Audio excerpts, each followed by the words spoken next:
안녕하세요. 오늘도 사연살롱을 찾아주셔서 감사합니다. 저는 천사 같은 아들과 함께 살고 있는 워킹맘입니다. 항상 다른 사람의 기막힌 사연들을 듣기만 하다가 제가 이렇게 제 사연을 보내게 되다니 이런 날도 오는군요. 참 감회가 새롭네요. 사연살롱의 사연을 들을 때마다 저 역시 남들과 다르지 않은 평범한, 아니 남들처럼 지긋지긋한 결혼살이를 이어간다고 생각하며 카타르시스를 느끼곤 했는데요. 이번엔 저에게 일어났던 아주 기가 막혔던 이야기를 여러분께 들려드리며 제 이야기를 들어주시는 분들께 즐거운 시간을 선사해 드리고 싶네요.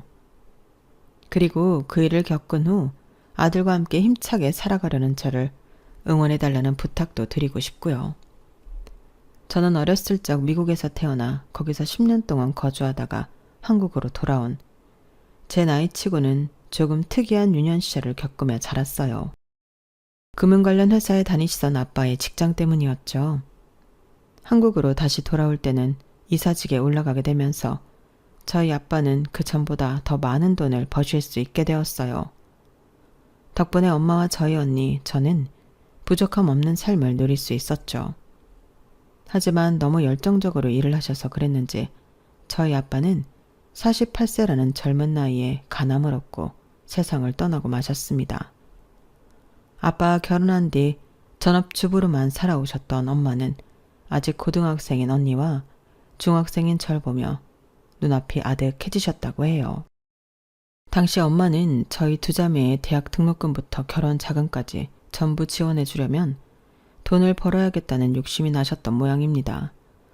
그래서 친구의 지인을 통해 좋은 투자처가 있다는 말을 듣고 덜컥 돈을 넣었다가 그만 큰 사기를 당하고 말았어요. 그 큰 계기로 인해 저희 집 경제력은 급격하게 기울어지고 말았죠. 그때 저희 가족이 더 이상 무너지지 않을 수 있도록 기둥이 되어주었던 건 바로 저희 언니였어요. 큰돈을 잃고 사색이 되어 몇 날 며칠 동안 밥도 제대로 못 드시는 엄마에게 먼저 다가가 일으켜 세워준 것도 바로 언니였죠. 엄마 괜찮아. 이 집 팔고 작은 집으로 이사가면 돼. 월세방이어도 괜찮아. 그 돈 날렸다고 해서 우리 인생이 망한 게 아니야. 아직 남은 아빠 유산으로 나랑 지은이 대학 등록금은 충분히 나와. 그치만 너희 대학 가면 생활비도 있고 자취라도 하게 되면 보증금은 어떻게 하니? 또 결혼자금도 있고. 그 다음 일은 엄마가 책임질 게 아니라 우리가 알아서 책임지면 돼. 그러니까 더 이상 그런 걱정은 하지 마. 그리고 나는 자취할 일 없어. 무조건 서울에 있는 대학 갈 거니까. 그건 지은이도 마찬가지야. 그렇지? 걱정하지 마 엄마.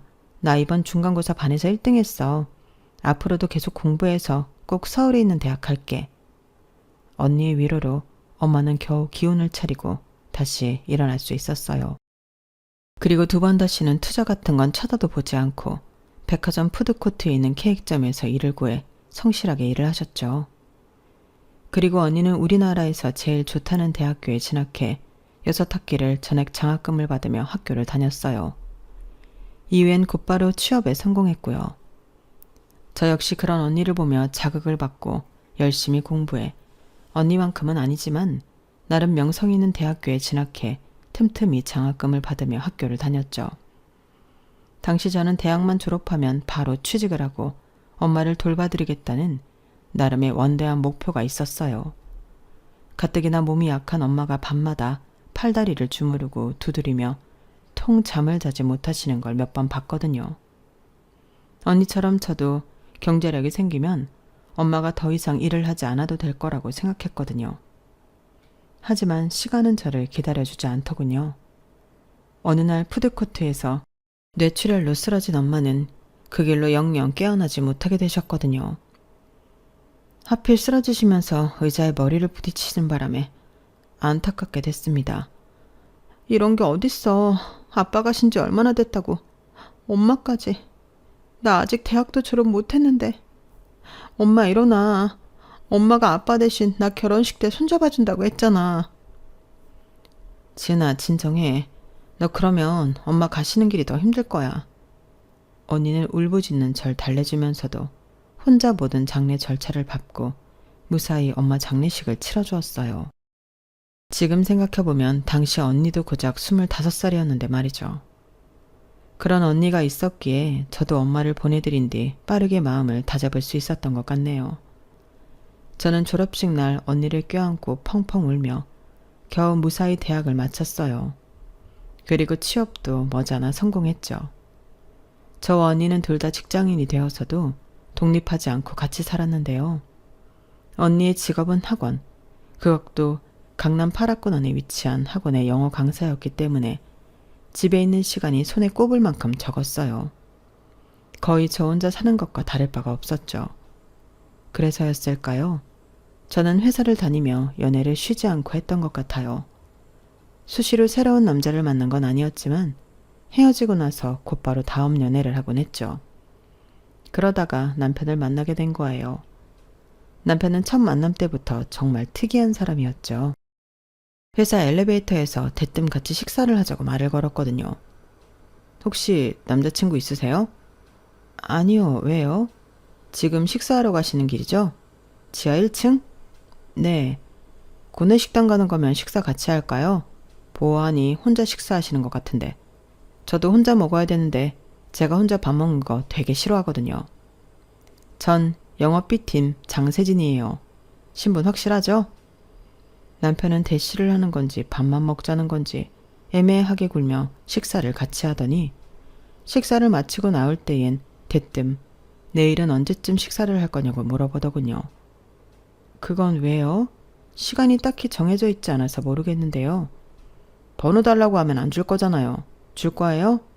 그럼 다음 식사는 밖에서 하고요. 제가 여기 근처에 곱창 기가 막히게 하는 곳 알거든요. 그때는 이 사람이 나랑 뭐 하자는 건가 싶은 마음이 들면서도 또 그렇게 은근슬쩍 어필을 하는 모습에 호기심이 들기도 했어요. 그래서 번호를 주고 만남을 가지게 되었죠. 그런데 한두 번 더 만나보니 생각보다 훨씬 성격이 좋고 재미있는 사람이더라고요. 괜히 영업직 사원이 아니구나 싶을 만큼 말주변도 좋았고 상대를 배려하는 것도 세심하고 센스가 넘쳤어요. 저는 그런 그 사람에게 점점 호감을 가지게 되었고 저희는 금세 연인이 되었답니다. 사귄 지 500일이 되던 날 남편은 저에게 깜짝 프로포즈를 했고 저희는 그렇게 결혼을 약속하게 되었어요. 친정 언니는 당연히 너무나 축하해 주었고 시댁 식구들 역시 부모님을 일찍 여의고도 반듯하게 자란 저를 대견해하며 좋게 봐주셨죠. 저희 두 사람은 양가의 축복을 받으며 부부 사이가 되었답니다. 이후 곧바로 아들을 임신한 저는 다니던 회사를 관두고 출산과 이후 육아에만 전념을 하기로 했어요. 아들을 임신했다는 소식에 시어머니는 아직 나오지도 않은 아기 용품을 사느라 정신이 없으셨을 정도로 기뻐하셨죠. 시집 오자마자 곧바로 손주를 보게 될 줄이야. 그것도 떡두꺼비 같은 아들을. 세상에. 우리 집에 복덩이가 왔네. 복덩이가 왔어. 어머님, 이거 저랑 남편이 엊그제 사온 꽃게예요. 저번에 가져다 주신 김치 너무 맛있게 잘 먹어서 어머님 오시면 드리려고 준비해놨어요. 뭘 이런 걸. 이런 거 일일이 신경 쓰지 않아도 돼. 출산 전까지는 좋은 거 먹고 운동하고 태교 열심히 하는 데만 신경 써라. 다른 건 일체 신경 쓰지 말고. 알았지? 네, 어머님. 집안의 첫 손주를 임신한 저는 시댁 식구들의 극진한 보살핌을 받았어요. 당시 결혼 전이었던 시동생한테도 임산부한테 좋다는 영양제를 한 박스 받았을 정도였죠. 친정 언니는 일이 바쁜 와중에도 틈이 날 때마다 제 상태를 체크하러 직접 저희 집에 와주었고요. 온 가족의 보살핌을 받으며 제가 건강한 아들을 출산했을 때 친정 언니는 눈물을 펑펑 쏟았어요. 저희 부모님 생각이 났기 때문이죠. 이후 언니는 학원에서 잘릴 각오를 하고 긴 휴가를 써서 제 산후조리를 곁에서 내내 도와주었답니다. 다행히 다시 학원으로 복귀할 수는 있었다고 해요. 언니 덕분에 저는 빨리 기력을 되찾을 수 있었습니다. 이후에는 아이를 키우느라 시간이 정신없이 지나갔죠. 출산을 막 했을 때는 애는 낳는 것보다 키우는 게 일이라는 말을 별로 실감하지 못했는데 4시간 주기를 울어대는 아이한테 온종일 매어 살다 보니 정말로 키우는 게 훨씬 더 일이더라고요. 애가 걷기 시작하고 옹알이를 하고 뛰어다니기 시작할 때까지 저는 예전 처녀 때의 모습은 찾아보기 힘들 정도로 살도 찌고 얼굴도 많이 상해버렸어요. 2년을 기다린 유치원에 아이가 들어가고 나서야 겨우 숨 돌릴 수 있는 제 시간이 생기더군요. 처음엔 잠을 자거나 운동만 하면서 그 시간을 보냈는데 다시 예전의 몸 상태를 찾아가기 시작하니까 그 시간을 좀 더 활용해보고 싶었어요. 그래서 소일거리로 번역일을 조금씩 받아서 하기 시작했죠. 원래 결혼 전 다니던 회사에서도 비슷한 일을 했었기 때문에 저는 빠르게 프리랜서 번역가로 자리를 잡을 수 있었답니다. 그리고 그 시기쯤에 시동생도 장가를 가게 되었어요. 시동생이 데려온 동서는 무려 집안 어른 모두가 판검사인 법조인 집안 딸이었죠. 시어머니는 시동생 장가 준비를 하면서 사채 빚이라도 진 사람처럼 정신없이 결혼자금을 모아대기 시작했어요. 집안에 아들을 낳았다고 애지중지하던 저는 한순간에 시어머니의 수많은 통장 중 하나로 전락하고 말았죠. 예, 너 얼른 70만 원만 붙여봐라. 네? 갑자기요? 무슨 일이세요? 오늘 세영이 결혼식 사진 고르러 갔는데 거기서 70만 원을 더 달라고 하는 모양이야. 결혼식 사진 고르는데 왜 70만 원이나 필요하세요? 아우, 이 늙은이가 자세한 걸 어떻게 알겠니? 원래 고급 사진관들은 돈이 많이 드는 모양이다. 그러니 윗사람들이 가서 사진을 찍는 거겠지. 얼른 70만 원부터 붙이거라, 참말 말고. 어머님, 저 이미 저번 달에 번 돈 전부 도련님 장가 비용으로 썼어요. 더 이상 드릴 돈이 없어요. 그럼 적금이라도 깨서 보내든가. 잔말하지 말고 3시 전에는 무조건 보내라.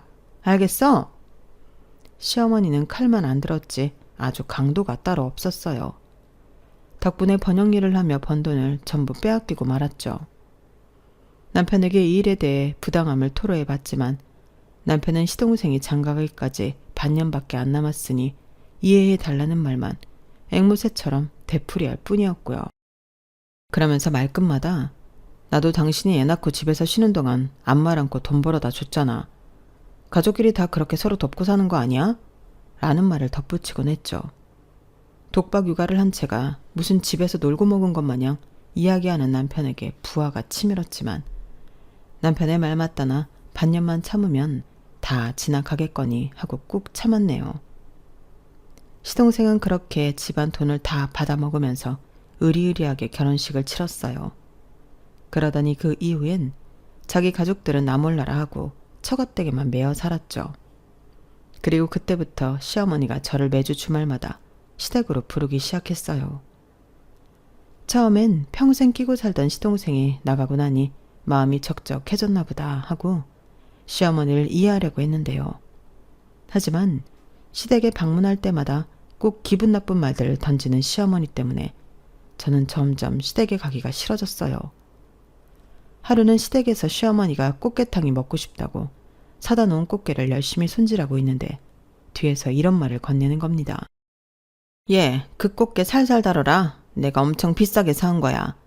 그게 양식하는 사람들 사이에서는 이거로 쳐주는 엄청 좋은 꽃게라더라. 네, 어머님, 살살 손질하고 있어요. 예, 너는 근데 어쩜 와서 맨날 먹기만 하고 가니? 너희 집 반찬은 제대로 만들어 먹고 있어? 저희요? 그럼요. 매주 반찬 3-4개씩은 만들어 먹고 있어요. 그럼 먹을 게 없는 것도 아닌데 왜 맨날 우리 집은 빈손으로 딸랑 와? 나는 늘 좋은 거 있으면 나눠 먹으려고 하는데? 빈손은 무슨. 시댁에 갈 때마다 용돈을 드리느라 저희 생활비도 빠듯해지고 있다는 소리가 목구멍까지 나왔지만 겨우 참았죠.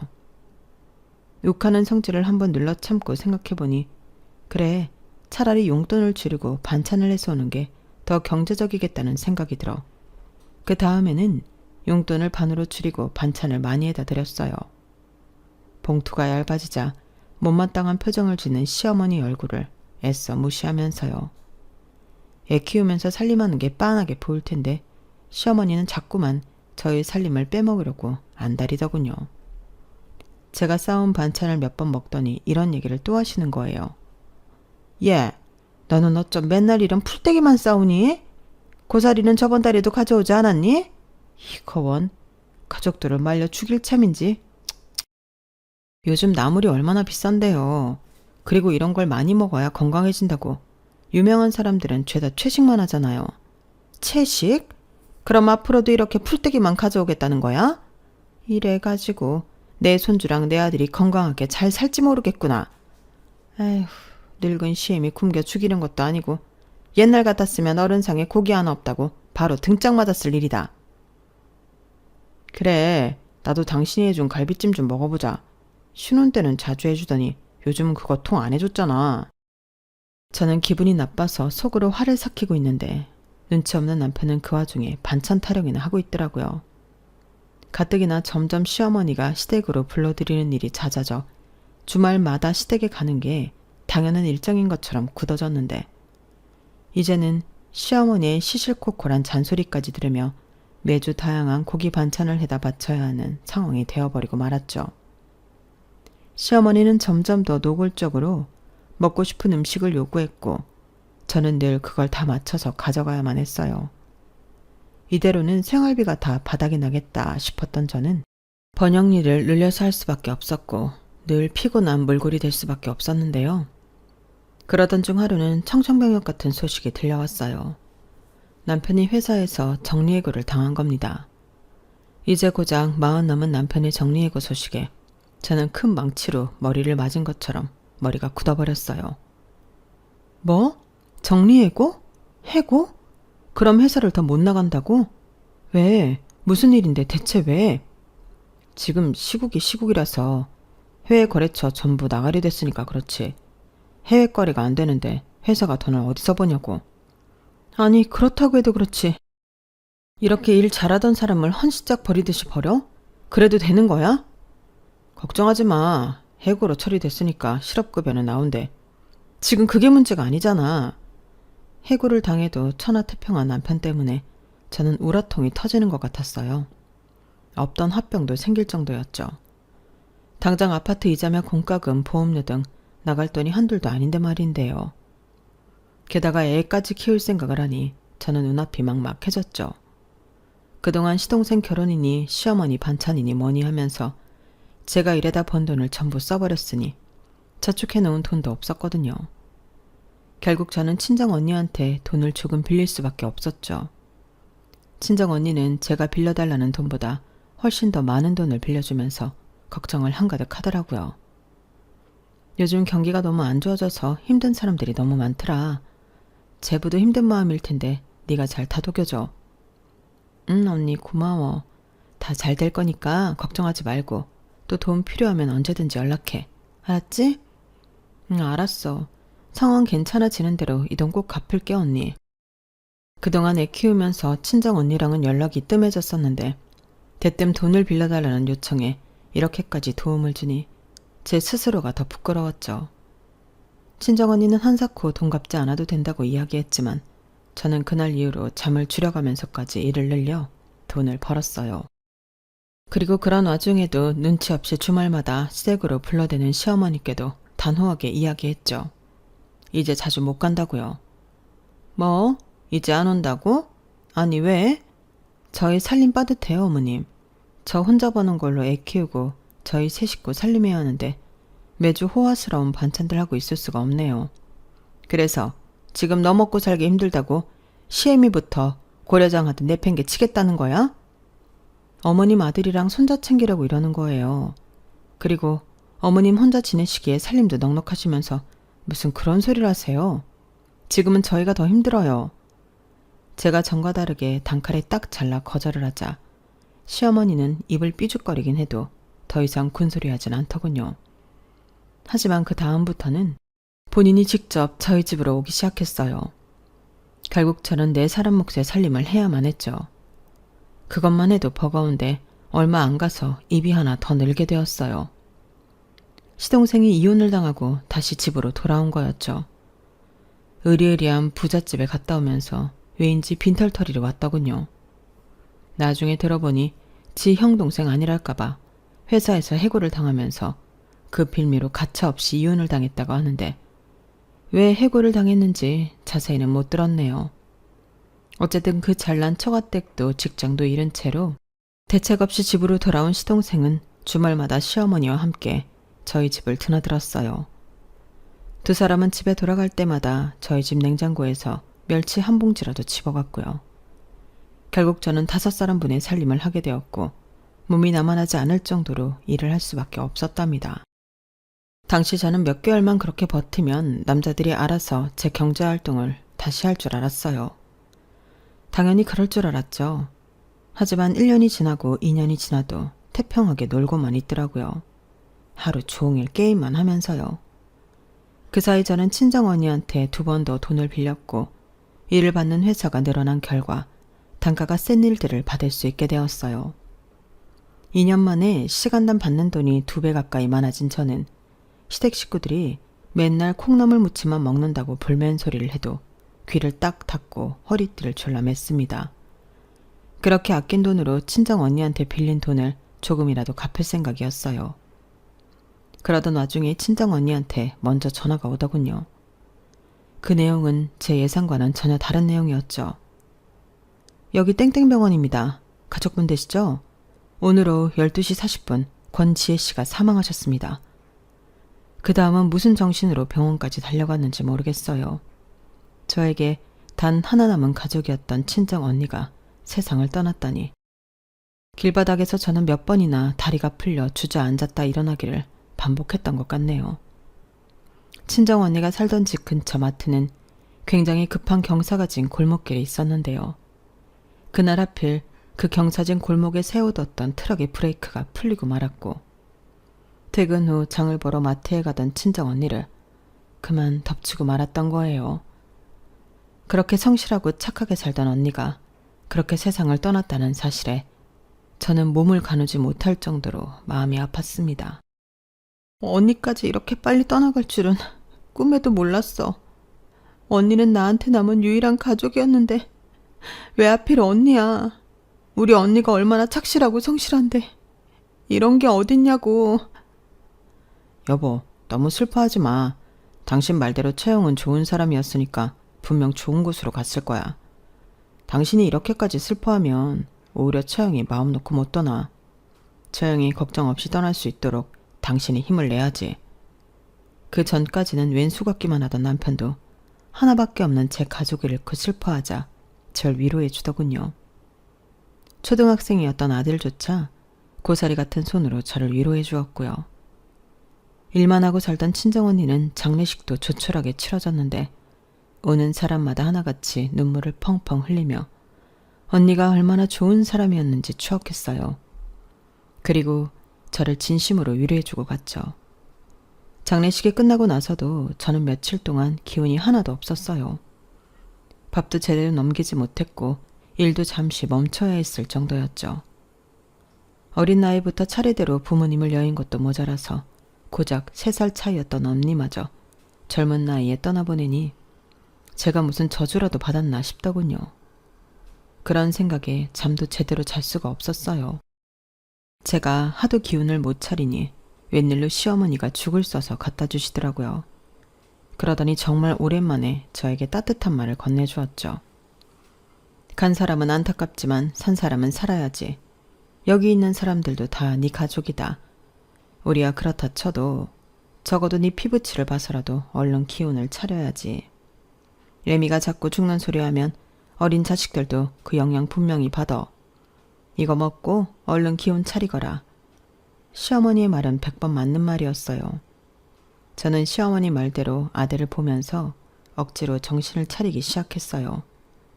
언니 유품도 그제서야 정리하기 시작했고 언니가 살던 집도 전부 처분했죠.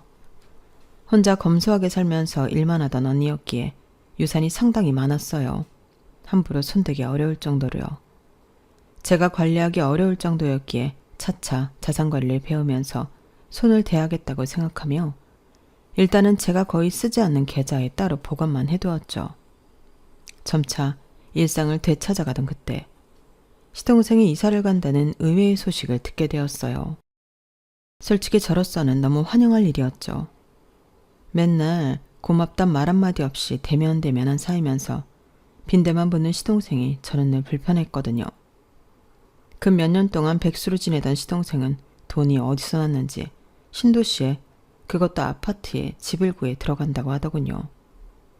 그 소식에 저는 내심 깜짝 놀랐는데 시어머니랑 남편은 별로 놀랍지도 않은지 조용히 이사 준비를 했어요. 저는 시동생이 복권에 당첨이라도 된 건가 생각했네요. 하지만 친한 사이는 아니었으니 따로 물어보진 않았어요.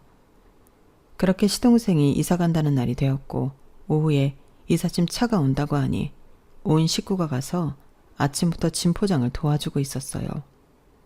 포장이 거의 다 끝나갈 때쯤 보험사에서 연락이 오더군요. 언니의 보험이 입금되었다고요. 마지막 보험금이었고 저는 알겠다고 하고 전화를 끊은 뒤 은행 계좌를 확인해 보았습니다.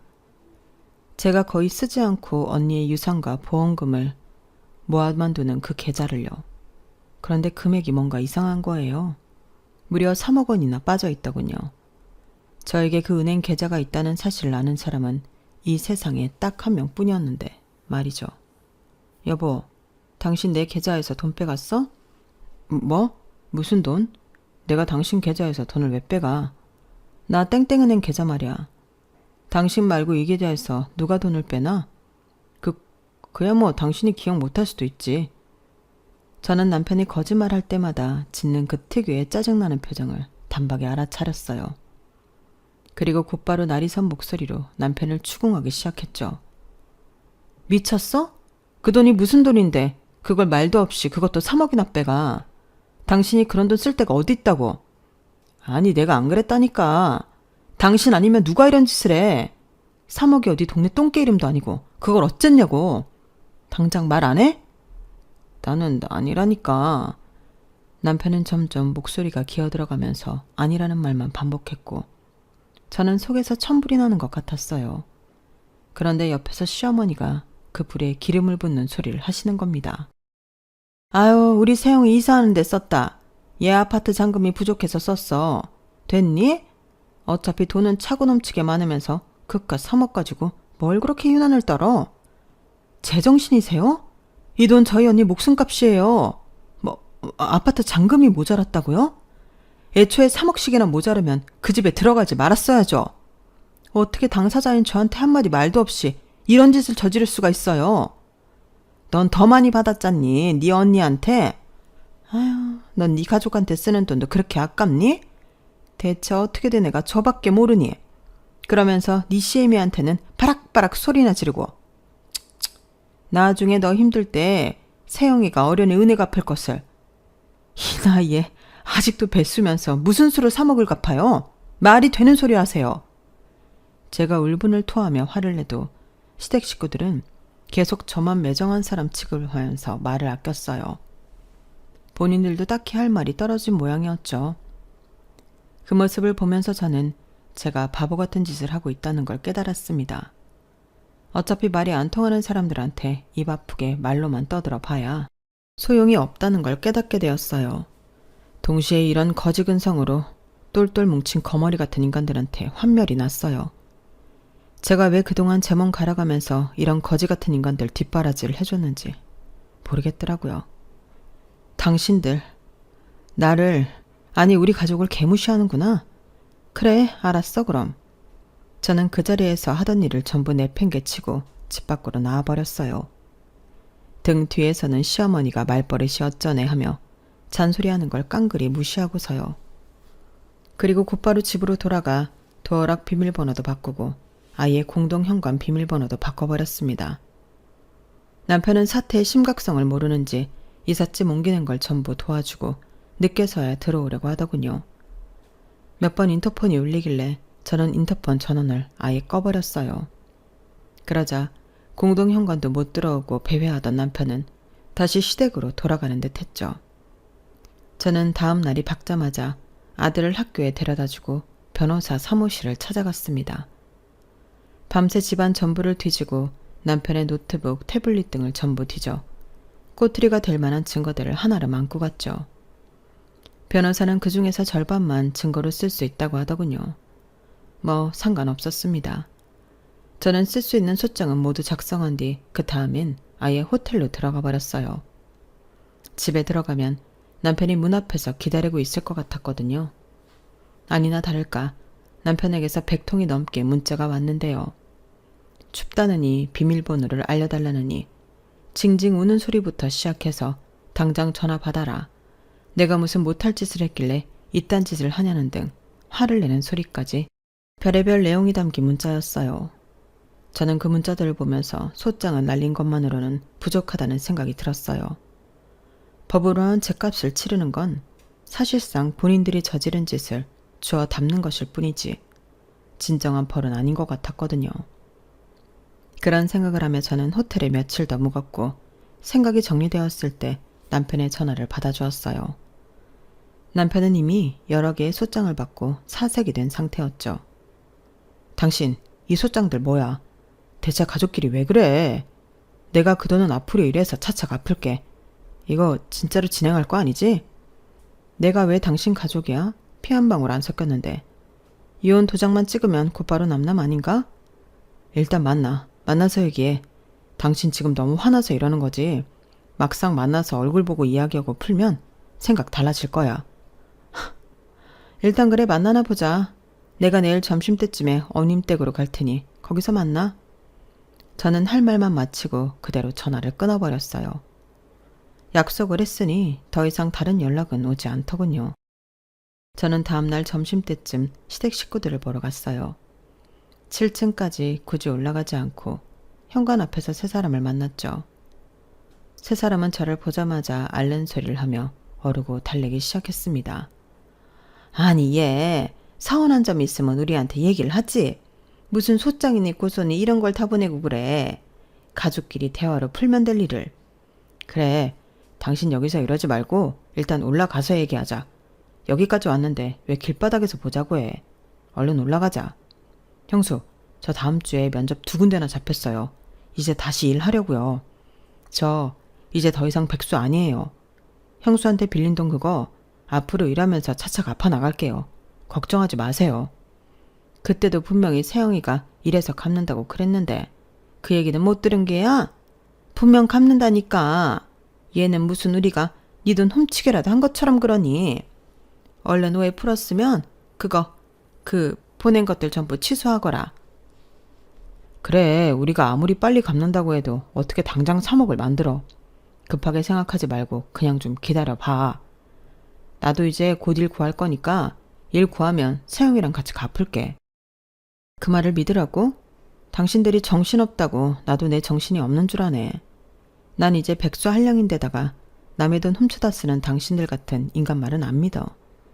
고작 면접 2개 잡힌 거 가지고 무슨 벌써 취직해서 월 500은 버는 양 떠들어. 됐고 다들 이거 받아요. 저는 미리 준비해두었던 사람 몸통만한 하드보드지와 까만 마카를 세 사람에게 나눠주었어요. 세 사람은 어리둥절한 얼굴로 절 쳐다보았죠. 이게 뭐야? 자, 이게 각자 거기다가 마카로 사과문 쓰시고 아파트 정문 앞에 서 있으세요. 매시 정각마다 소리내서 크게 읽고 사죄해요. 나랑 우리 가족한테. 특히 우리 언니한테. 뭐라고? 지금 우리더러 시위대처럼 이거 들고 서 있으라는 거야? 잘 안 해. 지금 써서 나가면 앞으로 2시, 3시, 4시에 딱 맞춰서 읽으면 돼. 무슨 이런 해괴망측한 짓을 시켜. 당신 지금 뭐 하자는 거야? 이걸 하면 나한테 갚아야 하는 돈을 좀 탕감을 해주고 아니면 말고 없던 일로 하든지. 갚을 돈을 깎아준다는 말에 세 사람은 바꾸게 눈알만 굴릴 뿐. 더 이상 아무 말도 하지 않았어요. 저는 준비해온 계약서도 세 사람에게 나누어 주었습니다. 자, 여기 받아요. 거기 적힌 대로 각자 반성문을 들고 서 있다가 정각마다 소리내서 읽으면 소정의 금액을 탕감해 줄 거예요. 제 사인은 미리 해놨으니까 당신들 사인도 하세요. 싫으면 말고요. 처음엔 세 사람 모두 이런 걸 왜 하냐면서 볼멘 소리를 했어요. 저는 그럼 얘기 다 끝났다며 미련 없이 가방을 챙겨들었죠. 제가 진짜 가버리려고 하니 세 사람은 우물쭈물하다가 결국 사인을 하더군요. 그리고 각자가 잘못한 내용을 마카로 큼지막하게 적기 시작했어요. 그걸 보니 지들도 뭘 잘못하고 있었는지는 알고 있었더라고요. 세 사람은 자신들의 잘못이 대문짝만하게 적힌 종이를 온몸에 내걸고 아파트 정문 앞으로 향했습니다. 그리고 정말로 3시간 동안 서 있었어요. 시계가 2시, 3시, 4시를 알릴 때마다 큰 소리로 자기들이 잘못한 내용을 차례대로 외쳤고요. 저는 아내의 통장에서 몰래 3억을 빼돌려 동생에게 주었습니다. 그리고 지난 3년 동안 백수로 살면서 살림, 육아는 손도 안 대고 게임만 하고 살았습니다. 아내에게 큰 잘못을 했습니다. 저는 지난 2년 동안 형과 형수 집에서 밥만 얻어먹고 고맙다는 말 한마디도 하지 않았습니다. 그리고 형수 돈 3억을 빼돌려 제 명의의 신도시 아파트를 마련했습니다.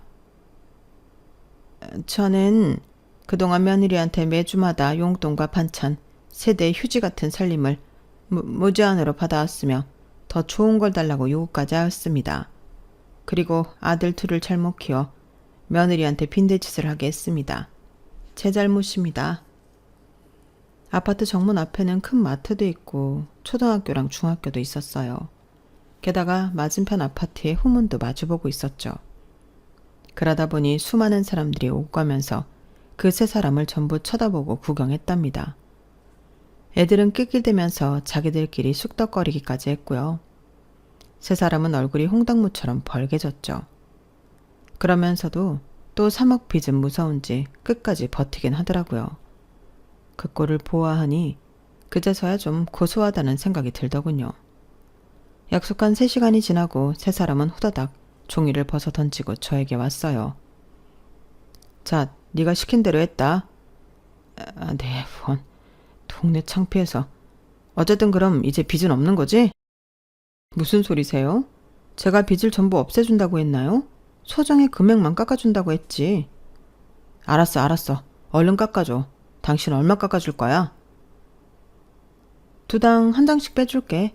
그게 얼마야? 3천? 3억? 맞아 3천. 진짜? 자, 여기 3천 받아가.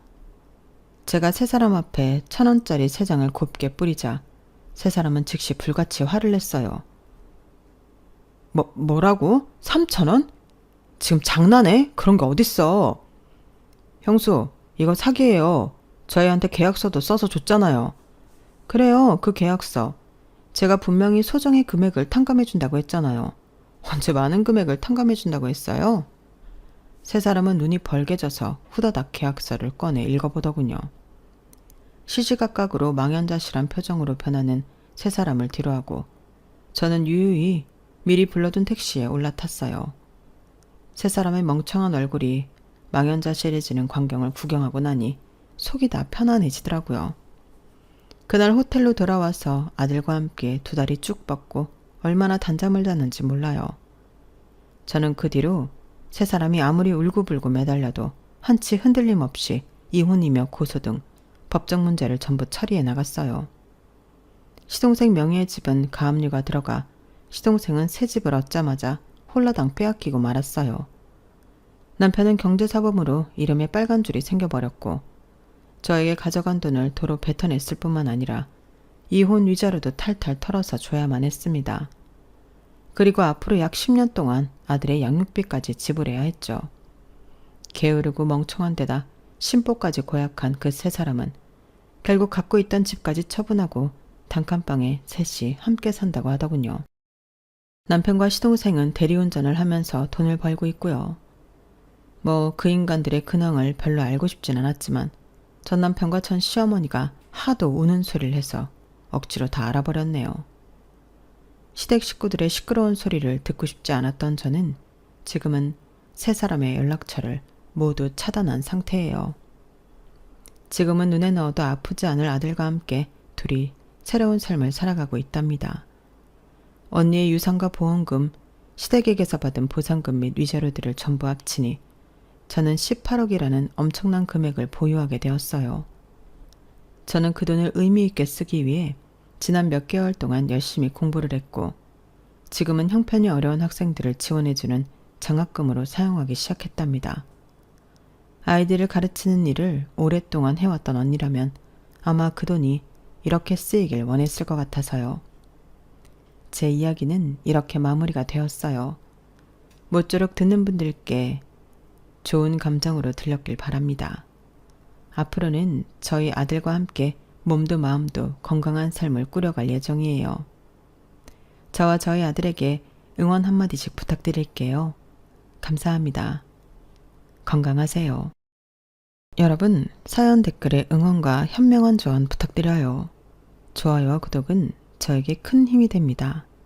오늘도 좋은 일 가득하세요.